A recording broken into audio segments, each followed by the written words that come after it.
শাসন বিভাগে যেমন বিসিএস ক্যাডার লাগে, বিচার বিভাগে যেমন বিসিএস ক্যাডার লাগে, তো আইন বিভাগেও যদি ওরকম একটা সিস্টেম থাকে, ন্যূনতম যোগ্যতা, যে জাতীয় অ্যাসেম্বলিতে কারা কারা আসতে পারবে, কী রকম যোগ্যতা তাদের লাগবে, এই মেধার ভিত্তিতে যখন নির্বাচন করা হবে। এই সরকারি দল বিরোধী দলের মধ্যে এই যে মারামারি হানাহানি বিগত 53 বছর ধরে চলে আসছে, এখান থেকে আসলে মুক্তি চায় তারা। আমরা একজন পুরুষ নেতা পেয়েছি আলহামদুলিল্লাহ।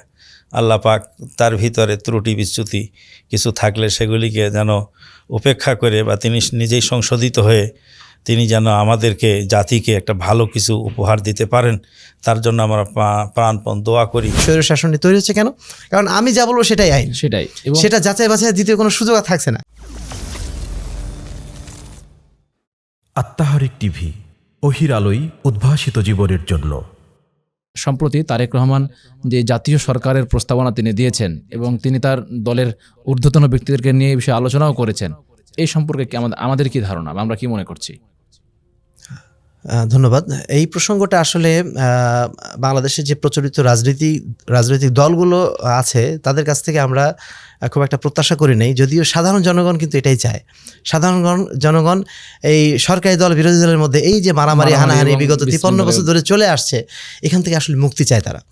এবং এই মুক্তির একটা প্রক্রিয়া হচ্ছে এই জাতীয় সরকারের যে কথা আসছে এখন, এবং তিনি এটাও বলেছেন যে 2 কক্ষ বিশিষ্ট আইনসভা হবে, অর্থাৎ একটা আইনসভা হবে ফেডারেল অ্যাসেম্বলি এবং আরেকটা হবে ন্যাশনাল অ্যাসেম্বলি। অর্থাৎ ন্যাশনাল অ্যাসেম্বলিতে কোনো সিদ্ধান্ত নেওয়া হলে সেটা যেন আবার পর্যালোচনার সুযোগ থাকে। এখন যেটা হয়েছে, মানে জাতীয় সংসদে কোনো যদি আইন পাশ হয়, সেটা প্রেসিডেন্টের কোনো ক্ষমতা নেই সেটা রদ করা, সে যদি ভুল হয় সেটা গ্রহণযোগ্য হয়ে যাচ্ছে।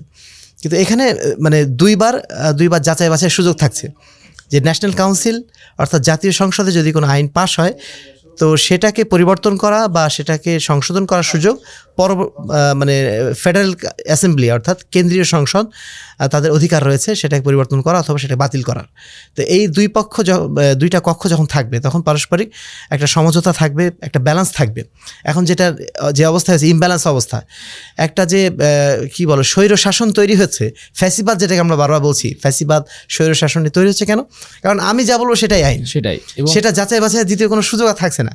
তাই 2 কক্ষ বিশিষ্ট এরকম সিস্টেমটা থাকলে যাচাই বাছাইয়ের একটা সুযোগ হচ্ছে, পর্যালোচনার সুযোগ হচ্ছে। ফলে সমাজে স্বৈরতন্ত্র বা এই যে ক্ষমতাতন্ত্র যেটা চালু হয়ে গেছে, এখান থেকে হয়তো জনগণ মুক্তি পেতে পারে। এই জন্য এই কথাটা আসছে। তা আমরা এই বিষয়টাকে সমর্থন করি। জাতীয় সরকার ব্যবস্থা যদি চালু হয়, উনি এটাও বলেছেন যে জাতীয় সরকার চালু হলে হবে কি, এখন বর্তমান যে ব্যবস্থাপনা, সেখানে কোনো জ্ঞানীগুণী ব্যক্তির এখানে দায়িত্ব গ্রহণ করার কোনো সুযোগ নেই। কারণ কোনো জ্ঞানী ব্যক্তি, ধরেন একজন বিশ্ববিদ্যালয়ের শিক্ষক, একজন বিশ্ববিদ্যালয়ের ভিসি, তিনি যত বড় জ্ঞানী ব্যক্তি হন না কেন, তিনি কখনো মাঠে নেমে ভোট চাওয়ার এই রাজনীতিতে নামবে না। এটা কোনো আসলে স্বাভাবিক হায়া সম্পন্ন মানুষ, আত্মমর্যাদা সম্পন্ন মানুষের পক্ষে এটা সম্ভব না। আমাকে নেতা বানাও, এই ধরনের দাবি নিয়ে তিনি মাঠে নামবেন, এটা তার জন্য একটা চরম অমর্যাদাকর। এর বিপরীতে যখন এইরকম জাতীয় সরকার গঠন হবে, একজন প্রেসিডেন্ট নির্বাচনের জন্য শুধুমাত্র হয়তোবা একটা গণভোট হতে পারে, 4 জন বা 5 জনের একটা প্যানেল থাকবে, এবং সেই প্যানেল থেকে একজনকে জনগণ নির্বাচন করে তাকে হয়তোবা প্রেসিডেন্ট নির্বাচন করলো। প্রেসিডেন্ট নির্বাচিত হওয়ার পরে তিনি রাষ্ট্রের যোগ্যতা সম্পন্ন যারা ব্যক্তি আছেন, তিনি যে দলের হোক না কেন, তাদের মধ্য থেকে 50 জন বা 100 জনের একটা অ্যাসেম্বলি করবেন এবং তাদের মাধ্যম দিয়ে তিনি রাষ্ট্র পরিচালনা করবেন। এবং যারা জনপ্রতিনিধি হবেন তারা হবেন নির্দিষ্ট একটা যোগ্যতার, তাদের একটা ক্রাইটেরিয়া থাকবে।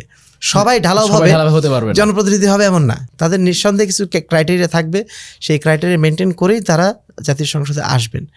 এবং এইভাবে আসলে নিঃসন্দেহে এখন যে শাসন ব্যবস্থা চলছে এর চেয়ে 1000 গুণ ভালো শাসন হবে। সেটা যেমনভাবে বর্তমানে তত্ত্বাবধায়ক সরকার তো গিয়েছিল, বর্তমান যে ইন্টারিম গভর্নমেন্ট চলছে, অন্তর্বর্তীকালীন সরকার, এই সরকারে যারা আছেন তারা কিন্তু কেউ ক্ষমতা চেয়ে নেননি, তাদের সবাইকে কিন্তু সিলেকশনের মাধ্যম দিয়ে নিয়ে আসা হয়েছে, মনোনয়ন করে নিয়ে আসা হয়েছে। এবং তারা কিন্তু রাষ্ট্রের যোগ্য পার্সন, তারা কিন্তু দীর্ঘদিন অভিজ্ঞতার মাধ্যম দিয়ে তাদের যে অভিজ্ঞতা কাজে লাগিয়েছেন, সেই অভিজ্ঞতার ভিত্তিতেই তাদেরকে কিন্তু আজকে এই সরকারে নিয়ে আসা হয়েছে।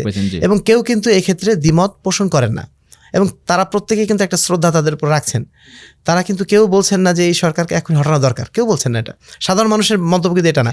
কিছু রাজনৈতিক দলের হতে পারে যেহেতু তাদের স্বার্থে ক্ষুণ্ণ হচ্ছে, কিন্তু সাধারণ মানুষ, বিবেক সম্পন্ন মানুষ, তারা কিন্তু সবাই কিন্তু এটার পক্ষে।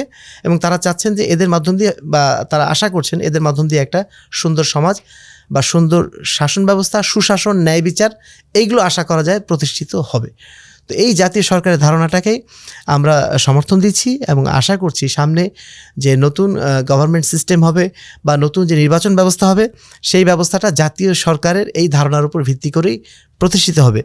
সেটা যেই দলই বলুক না কেন বা যার পক্ষ থেকে বক্তব্যটা আসুক না কেন, যেহেতু এটা সমাজের শান্তি, সুশাসন এবং ন্যায় বিচার প্রতিষ্ঠার জন্য এটা একটা উপযুক্ত সিস্টেম, আমরা এটাকে সমর্থনযোগ্য বলে মনে করি। হ্যাঁ, আমরা এই ক্ষেত্রে আমরা বলতে পারি যে দেশ তো চলে 3টা বিভাগ নিয়ে, আইন বিভাগ, বিচার বিভাগ, শাসন বিভাগ। শাসন বিভাগে যেমন বিসিএস ক্যাডার লাগে, বিচার বিভাগে যেমন বিসিএস ক্যাডার লাগে, তো আইন বিভাগেও যদি ওরকম একটা সিস্টেম থাকে, ন্যূনতম যোগ্যতা, যে জাতীয় অ্যাসেম্বলিতে কারা কারা আসতে পারবে, কী রকম যোগ্যতা তাদের লাগবে, এই মেধার ভিত্তিতে যখন নির্বাচন করা হবে। ডিসিএসপি নির্বাচন করার সময় তো মারামারি, কাটাকাটি, হানাহানি হয় না, তারা তো রাস্তায় গিয়ে মানুষের কাছে ভোটও চায় না, তারপরেও তো তারা নির্বাচিত হচ্ছে মেধার ভিত্তিতে, যোগ্যতার ভিত্তিতে। যখন এটাকে ওইভাবে করা হবে তো অবশ্যই যোগ্য লোক সেখানে পার্টিসিপেট করবে ইনশাআল্লাহ। আর এই ভোট চাওয়ার যে রাজনীতি সেটাও বন্ধ হবে, মারামারি, হানাহানিটাও যথেষ্ট বন্ধ হবে বলে আমরা আশা করি। এবং এটা একটা ভালো ধারণা, সুধারণা। আল্লাহ পাক এইভাবে যদি আমাদেরকে, এবং প্রার্থীবিহীন সেখানে নির্বাচন প্রয়োজন হলে হতে পারে, সেক্ষেত্রে দেখা যাবে আমরা একটা ভালো সুফল পাবো ইনশাআল্লাহ।